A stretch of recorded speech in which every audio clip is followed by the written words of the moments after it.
اللہم صلی علی محمد و علی آل محمد اما بعد فاعوذ باللہ من الشیطان الرجیم بسم اللہ الرحمن الرحیم۔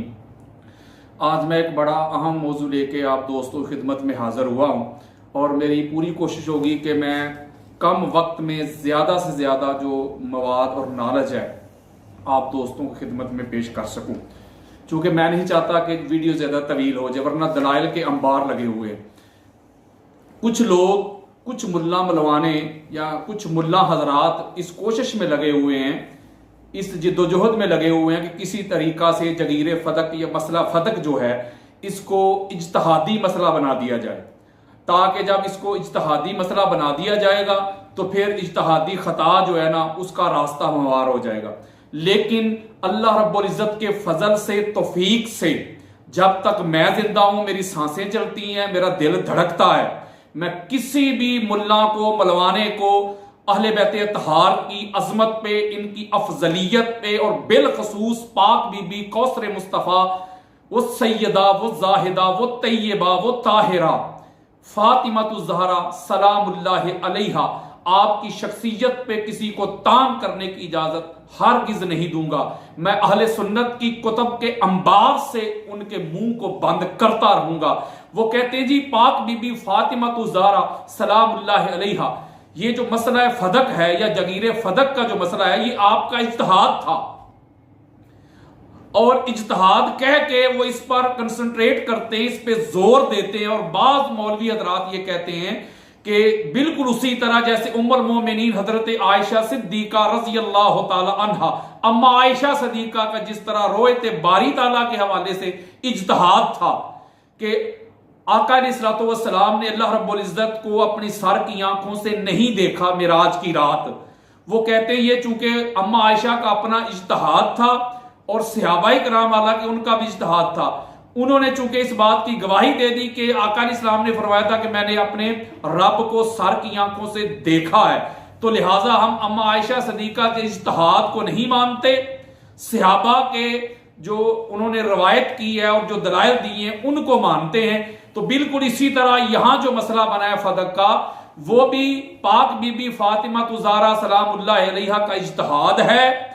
اور جب حضرت ابوبکر صدیق نے رضی اللہ تعالیٰ نے آگے سے حدیث سنا دی تو انہوں نے سر تسلیم خم کر لیا، لہذا وہ بھی ان کا اجتہاد تھا۔ تو میں یہاں یہ بات بتانا چاہتا ہوں، حالانکہ اجتہاد کا لغوی معنی اور اس کی جو اصطلاحی ٹرم ہے، جو اس کا معنی اور مفہوم ہے، وہ میں ایک لیکچر میں بیان کر چکا ہوں،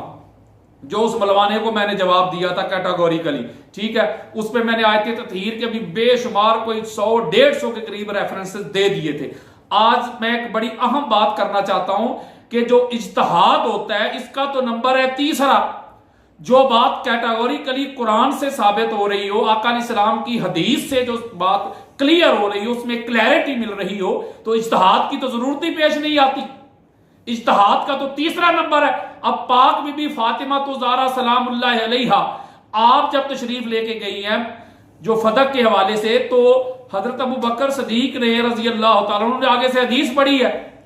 تو پاک بی بی نے قرآن کی آیات سنائی ہیں، تو اس کا مطلب ہے کہ فدق کا معاملہ جو ہے یہ تو قرآنیہ ہو گیا، تو اجتہاد کدھر سے آ گیا؟ اگر تو آپ قرآنی فیصلوں کو اجتہاد کا نام دیں گے، آقا علیہ السلام کی حدیث سے جو چیز ثابت ہے ان کو اجتہاد کا نام دیں گے، تو میں کہوں گا کل سے پھر نماز بھی اجتہاد ہی ہے بھائی، وہ 5 کی بجائے 2 پڑھ لو، اجتہاد ہے، اور ہر ایک اجتہاد پہ مجتہد جو ہوتا ہے اس کو اجر و ثواب ملتا ہے۔ اس کا مطلب ہے کوئی 3 نمازیں پڑھا دے گا تو کوئی بات نہیں، اس کو اس کا اجر و ثواب ملے گا، اجتہاد ہے وہ بھی۔ رمضان کے روزے 1 ماہ ہے پورا، میں کہتا ہوں نہیں بھی 15 رکھ لو، یہ اجتہاد ہے ہمارا، نہ قرآن کو دیکھنا ہے نہ حدیث کو دیکھنا ہے، قرآن جو کلیئر کر رہا ہے، حدیث جو کلیئر بات کر رہی ہے اس کو نہیں دیکھنا، بس میرا اجتہاد ہے بھائی 15 کر لو، تو جو 15 رکھے گا اس کو بھی اجر ملے گا، چونکہ اجتہادی خطا پہ بھی اجر ملتا ہے۔ یعنی کہ یہ کس طرف یہ ملا ملوانے اور خود کو بحر العلوم کہنے والے اور ان کے جو فالوور ہوتے ہیں، ان کے جو چیلے ہوتے ہیں، ان کے جو چمچے کڑچے ڈھکن ہوتے ہیں، کس طرح کلاپے ملا دیتے ہیں، ان جیسا ماں نے پیدا ہی کوئی نہیں کیا، یہ ہے، یہ وہ ہے، کوئی ہے مائی کا لال سامنے آنے والا، اور کیا پیدا نہیں کیا۔ میں ابھی ثابت کرتا ہوں کہ تم علم کے سمندر ہو کہ گندے گٹر ہو۔ اجتہاد کا تیسرا درجہ ہے جو بات قرآن سے کلیئر ہو جائے اجتہاد کی ضرورت ہی نہیں پیش آتی، حدیث سے کلیئر ہو جائے اجتہاد کی ضرورت ہی پیش نہیں آتی۔ اچھا یہ سنن ابی داؤد دینا چاہتا ہوں میں، یہ سیاستہ دینا چاہتا ہوں، اہل سنت کی چوٹی کی کتاب دینا چاہتا ہوں میں، یہ اس کو اچھے طریقے سے دیکھ لیں، پہچان لیں، پرکھ لیں۔ سنیت بتانے لگاؤں، سنیت پڑھانے لگاؤں، سنیت پہنچانے لگاؤں، سنیت دکھانے لگاؤں، اہل سنت کی سیاستہ کی چوٹی کی کتاب دے رہا ہوں، اور یہ دارالسلام الریاض سعودی عرب کی عربی کی چھپی ہوئی کتاب ہے۔ پتہ کرتے ہیں ابھی کہ اجتہاد کا نمبر کیا ہے۔ یہ رولا ڈالنے والے کہتے ہیں جی باغ فتح جو ہے یہ پاک بی بی کا اجتہاد تھا، اجتہادی مسئلہ ہے۔ اچھا اس کا صفحہ نمبر ہے 516، سنن ابی داؤد، حدیث کا نمبر 3592، انٹرنیشنل نمبر، پوری دنیا کا کوئی بندہ کھول کے جا کے یہ حدیث پڑھ لے، انٹرنیشنل نمبر دے رہا ہوں 3592، 3592۔ اور حدیث کیا ہے کہ جب معاذ بن جبل رضی اللہ تعالیٰ عنہ کو آقا علیہ السلام نے یمن کی طرف بھیجا تو ان سے پوچھا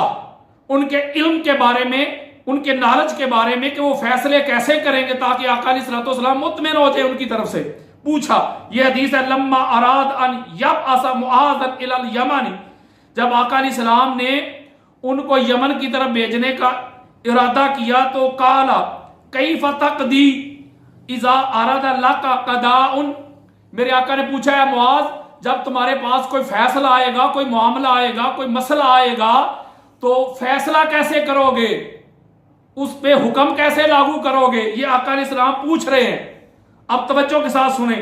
اب قال وہ آگے سے کیا عرض کرتے، اقضی بے کتاب اللہ، آقا اگر میری پاس کوئی معاملہ آ گیا، کوئی فیصلہ آ گیا تو میں اس کا حکم دینے کے لیے سب سے پہلے اللہ کی کتاب قرآن دیکھوں گا۔ جو معاملہ میرے پاس پیش آئے گا، میرے سامنے آئے گا، اس کو سب سے پہلے اللہ کی کتاب یعنی قرآن سے دیکھوں گا، قرآن سے چیک کروں گا، پھر قرآن کے مطابق میں فیصلہ سنا دوں گا جو کچھ قرآن میں لکھا ہوگا اس کی نص سے۔ اب آقا علیہ السلام آگے سے فرماتے ہیں فَإِن لَمْ يَجِدْ فِي كِتَابِ اللَّهِ، اگر وہ فیصلہ، وہ مسئلہ، وہ معاملہ تمہیں اللہ کی کتاب یعنی قرآن میں نہ ملا تو پھر کیا کرو گے، یہ میں کوئی شرح نہیں کر رہا۔ قال وہ عرض کرتے فَبِسُنَّةِ رسول اللہ صلی اللہ علیہ وآلہ وسلم، آقا جو دوسرا سورس میرے پاس ہوگا، جو دوسرا میرے پاس کیا کہتے ہیں مصدر ہوگا یا جو مؤخذ ہوگا، جو چین ہوگی میرے پاس، وہ کیا ہوگی، آپ کی سنت، یعنی پہلے نمبر پہ قرآن اور دوسرے نمبر پہ آقا آپ کی سنت۔ پہلے قرآن میں دیکھوں گا، اگر قرآن میں مجھے وہ فیصلہ، وہ معاملہ نہ ملا تو پھر آپ کی حدیث، آپ کی سنت آقا۔ پھر آقا علیہ السلام فرماتے ہیں فَإِن لَمْ تَجِدْ فِي سُنَّةِ رسول اللہ صلی اللہ علیہ وآلہ وسلم، اگر وہ تجھے میری سنت میں نہ ملا، میری حدیث میں نہ ملا تو پھر تیرے پاس کون سا سورس ہوگا، پھر کیا کرے گا؟ تو سنیں دونوں چیزیں، آقا علیہ السلام فرماتے ہیں فَإِن لَمْ تَجِدْ فِي سُنَّةِ رسول اللہ وَلَا فِي کتاب اللہ، اگر نہ وہ اللہ کی کتاب قرآن سے ملا اور نہ میری سنت سے ملا تو پھر کیا کرو گے؟ تو قالا، اب جواب سنیں، وہ کہتے اجتہدوا برأیی ولا آلو فضرب رسول اللہ صلی اللہ علیہ وسلم صدرہ، جب اس نے کہا نا آقا پہلے قرآن پھر آپ کا فرمان، آپ کی سنت دونوں میں نہ ملا تو پھر میں اجتہاد کروں گا، تو پھر جب انہوں نے کہا کہ میں اپنی رائے سے اجتہاد کروں گا تو پھر آقا علیہ السلام نے ان کے سینہ پہ اپنا ایسے دستے ایسے مارا، ہاتھ مبارک مارا، فقال فرمایا الحمدللہ الذی وفق رسول اللہ لما یرضی رسول اللہ صلی اللہ علیہ وآلہ وسلم۔ آقا علیہ السلام پھر فرماتے ہیں اس اللہ کی حمد ہے، اس کی تعریف ہے کہ جس نے رسول اللہ کے نمائندے کو یہ توفیق بخشی کہ جس سے رسول اللہ راضی ہو گئے۔ یعنی اس حدیث مبارکہ میں حضرت معاذ ابن جبل نے جب کہا کہ پہلا سورس قرآن، دوسرا سورس آپ کی حدیث اور تیسرا پھر اجتہاد ہے، تو میں یہاں ایک نقطہ کہنا چاہتا ہوں، اگر وہ معاملہ غلط ہوتا تو آقا علیہ السلام ان کو آگے ٹوکتے، بلکہ آقا علیہ السلام نے ایسے سینہ پہ ہاتھ مار کے کہا کہ شکر ہے اس اللہ کا، حمد ہے اس اللہ کی جس نے یعنی رسول اللہ کے نمائندے کو یہ توفیق بخشی کہ تو نے حق بات کی ہے۔ آقا علیہ السلام نے اس کی تائید کر دی۔ یعنی اس حدیث مبارکہ سے بات کیا مل رہی ہے کہ اجتہاد کا جو نمبر ہے وہ ہے تیسرا، پہلا نمبر قرآن کا، دوسرا آقا علیہ السلام کے فرمان کا، اور تیسرا اس حدیث سے ثابت ہو رہا ہے کہ اجتہاد کا تیسرا نمبر ہے۔ اور یہ ملا ملوانے کہہ رہے ہیں فتق جو ہے یہ پاک بی بی کا اجتہاد تھا۔ اچھا اگلی کتاب دینے لگا ہوں، جامع ترمذی، یہ بھی سیاست ہے، جو خود کو سنی کہے اسے نہ مانے سنی نہیں، سنیت پڑھا رہا ہوں، سنیت بتا رہا ہوں، سنیت دکھا رہا ہوں سنیت کے ٹھیکیداروں کو۔ پاک بی بی پر تان کرتے ہو، جب تک اللہ کے فضل و کرم سے پاک بی بی کے نوکر زندہ ہے تو ان کو تان کرنے نہیں دیں گے۔ یہ جامع ترمذی سعودی عرب کی چھپی ہوئی کتاب دارالسلام کی، عربی کی 321 صفحہ نمبر ہے اس کا، دارالسلام کی، حدیث کا نمبر 1327 1327۔ حدیث کیا ہے؟ وہی جب معاذ ابن جبل کو آقا علیہ السلام نے بھیجا، ان رسول اللہ صلی اللہ علیہ وسلم بعث معاذ الى الیمن فقال کیف تقضی، جب آقا علیہ السلام نے معاذ ابن جبل کو یمن کی طرف بھیجا تو پوچھا کہ اے معاذ فیصلے کیسے کرو گے؟ تو وہ کیا کہتے؟ فقال اقضی بما فی کتاب اللہ، جو اللہ کی کتاب میں ہوگا نا پریورٹی میری وہ ہوگی، قرآن پریورٹی ہوگا۔ سب سے پہلا جو لفظ بولا ہے صحابی رسول نے وہ قرآن بولا ہے۔ اس کا مطلب ہے کہ فیصلہ کرنے کا جو پہلا سورس ہے ہمارا وہ قرآن ہے، باقی معاملات بعد میں ہیں، پہلا قرآن۔ اچھا قال فَإِن لَمْ يَكُنْ فِي كِتَابِ اللَّهِ، آقا علیہ السلام فرماتے اگر تمہیں وہ قرآن میں نام ملے تو پھر کیا کرو گے؟ قال فَبِسُنَّةِ رسول اللہ صلی اللہ علیہ وسلم، آقا دوسرا سورس میرے پاس جو ہوگا وہ آپ کی سنت ہوگی۔ آقا علیہ السلام فرماتے قال فَإِن لَمْ يَكُنْ فِي سُنَّةِ رسول اللہ صلی اللہ علیہ وسلم، آقا علیہ السلام فرماتے اگر وہ تمہیں رسول اللہ کی سنت میں یعنی میری سنت میں نہ ملے تو پھر یعنی پہلا حکم بتا رہے ہیں قرآن کا، دوسرا آقا علیہ السلام کی سنت حدیث کا، دو۔ پھر قال اجتہد رائی قال الحمدللہ الذی وفق رسول اللہ صلی اللہ علیہ وسلم، جب انہوں نے کہا نا کہ اجتہد رائی کہ پھر میں اپنی رائے سے اجتہاد کروں گا، تو پھر آقا علیہ السلام فرماتے ہیں اس اللہ کا شکر ہے، اس کی حمد ہے کہ جس نے رسول اللہ کے نمائندے کو یہ توفیق بخشی۔ یعنی اس حدیث مبارکہ میں بھی پتا چلا مولوی جی، ملا جی، ملوانے جی، کہ پہلے نمبر پر قرآن، پھر حدیث، پر اس کے بعد اجتہاد ہے۔ اس کا مطلب ہے کیا فدق قرآن سے حل نہیں ہو رہا؟ کیا فدق کا مسئلہ حدیث مصطفیٰ سے حل نہیں ہو رہا؟ بلکہ جو چیز قرآن میں مل جائے حدیث کی ضرورت بھی پیش نہیں آتی۔ جو قرآن کے ساتھ تصادم کرے حدیث کو چھوڑنا ہے، قرآن کو پکڑنا ہے۔ یہی اصول ہے، یہی آئین ہے، یہی قانون ہے، یہی دستور ہے، یہی نظام ہے۔ دین کسی کے باپ کا نہیں یا کسی کے باپ کی جگیر نہیں۔ باقی تمہارے کوئی آگے فالوور نہیں بیٹھے ہوئے، تمہارے کوئی چیلے نہیں بیٹھے ہوئے کہ واہ واہ کر دیں گے تمہاری غلط باتوں پہ بھی، کہ تمہارے کوئی باپ کی وراثت بن گیا دین مصطفیٰ، جو تم کہو گے وہ تمہاری بات بلے بلے ہو جائے گی۔ یہ آقا علیہ السلام کے فرمان سنا رہا ہوں، احادیث مصطفیٰ دے رہا ہوں، کسی کے بڑے قبروں سے بھی نکل کے آ جائیں گے، میری کئی بات کو رد نہیں کر سکتے۔ اجتہاد کا تیسرا نمبر ہے، اس کا معنی ہے جد و جہد کرنا، کوشش کرنا۔ جو چیز قرآن اور حدیث میں نہ ملے تو مجتہد اس میں کوشش کرتا ہے، مشقت کرتا ہے، سٹرگل کرتا ہے، جد و جہد کر کے پھر اس حکم کو نکالتا ہے، تو اسے کہتے ہیں کہ بھائی اس نے اجتہاد کیا ہے اور وہ مجتہد ہو گیا ہے۔ تو فدق کا معاملہ کہاں سے اجتہاد پہ آ گیا؟ مجھے یہ تو بتاؤ۔ اچھا کہتے ہیں ام المومنین عائشہ صدیقہ رضی اللہ تعالی عنہ کا جس طرح اجتہاد تھا نا روایت باری تارہ کے حوالے سے، اسی طرح یہ بھی پاک بی بی کا بھی اجتہاد ہے۔ اچھا میں اس پر بھی دیتا ہوں حدیث، مذاق بنا رکھا ہے، ابھی پتہ کر لیتے ہیں کہ اجتہاد تھا کہ کیا تھا۔ یہ کیا ہے میرے ہاتھ میں؟ صحیح مسلم دے رہا ہوں، اہل سنت کی چوٹی کی کتاب۔ شیعہ کتب کا حوالہ میں نے ساری زندگی میں نہیں دیا۔ کوئی بندہ میرے سینکڑوں لیکچر پڑے ہوئے ہیں انٹرنیٹ پہ، کوئی ایک بتا دے مجھے کہ میں نے زندگی میں کبھی شیعہ کتب کا حوالہ دیا ہو۔ سنیت ہی بتاتا ہوں، سنیت ہی پڑھاتا ہوں، سنیت ہی پہنچاتا ہوں۔ کسی کو تکلیف ہوتی ہے تو ہوتی رہے،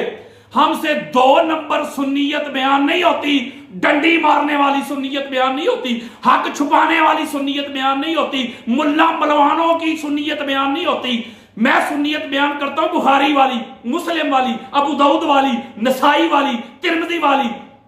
ابن ماجہ والی، مسند احمد بن حنبل والی۔ میں سنیت بیان کرتا ہوں 1500 سال والی، ملا ملوانوں والی نہیں بیان کر رہا، یہ صحیح مسلم دے رہا ہوں۔ اجتہاد کا بات کر رہے ہیں۔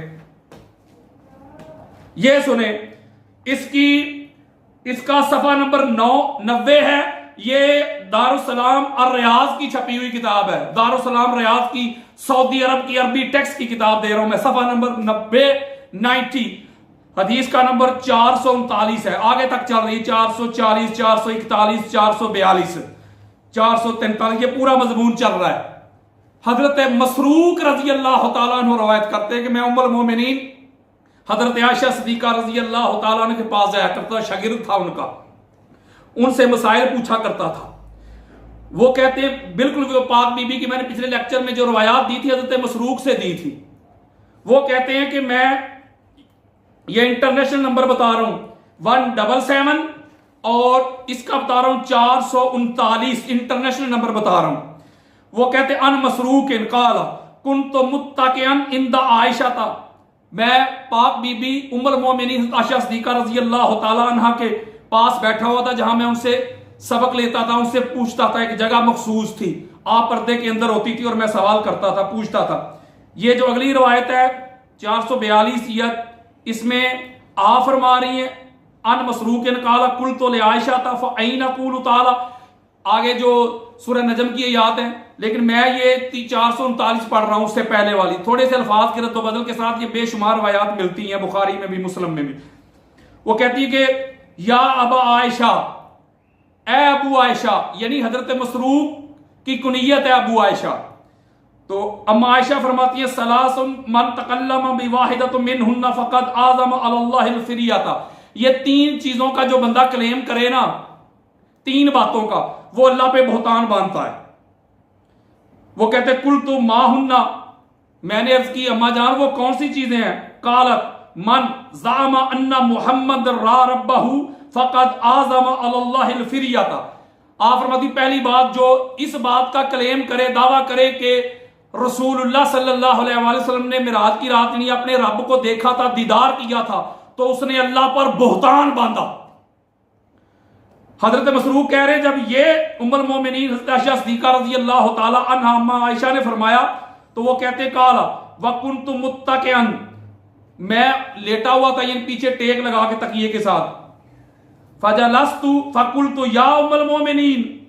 انظرینی ولا تجلینی، وہ کہتے میں تکیے کے ساتھ ٹیک لگا کے بیٹھا ہوں، جب اماں نے یہ بات اتنی بڑی کر دی نا تو میں سیدھا ہو کے بیٹھ گیا، میں نے کہا اماں جان 1 منٹ، اماں جان 1 منٹ رکیں ذرا میری بات بھی سن لیں، ذرا میری بات بھی سن لیں، ذرا رکیں۔ کیا الم یقل اللہ تعالی ولقد راہ بالافق المبین ولقد راہ نزلۃ اخری، وہ کہتے میں نے آگے کہا 2 آیات پڑھی، سورہ تکویر کی آیت پڑھی کہ انہوں نے بہت اعلیٰ کنارے پہ اس کا دیدار کیا، اور دوسری دفعہ اس کا دیدار کیا، یہ سورہ تکویر بھی اور سورہ نجم بھی، اور یہ جو اگلی روایت اس میں ثم دنا فتدلی فکان قاب قوسین او ادنا، ساری آیات جو 17-18 کے قریب ہیں وہ ساری آیات جو ہیں وہ پڑھی، ٹھیک ہے۔ اب آگے توجہ کے ساتھ سنے گے یہ کیا ہے، قرآن کا فیصلہ، حدیث کا فیصلہ یا اجتہاد ہے ام المومنین کا؟ آپ فرماتی ہے فقالت انا اول هذه الامه سال عن ذلك رسول اللہ صلی اللہ علیہ وآلہ وسلم فقال انما هو جبریل علیہ السلام۔ ہائے ہائے ہائے ہائے، اما عائشہ صدیقہ رضی اللہ تعالیٰ عنہ جلال میں آ گئی۔ آپ فرماتی ہیں سنو، میں وہ پہلی شخصیت ہوں، میں وہ پہلی ذات ہوں، میں نے اس امت میں سب سے پہلی میں ہوں، میں نے رسول اللہ صلی اللہ علیہ وآلہ وسلم سے ان آیات کے بارے میں پوچھا تھا کہ وہ قریب ہوا، دیدار کیا اور قریب ہوا، 2 کمانوں کا فاصلہ رہ گیا، پھر اس میں کم رہ گیا۔ آقا اس سے مراد کیا ہے؟ آپ اور خدا ہیں؟ یہ میں نے رسول اللہ سے پوچھا ہے،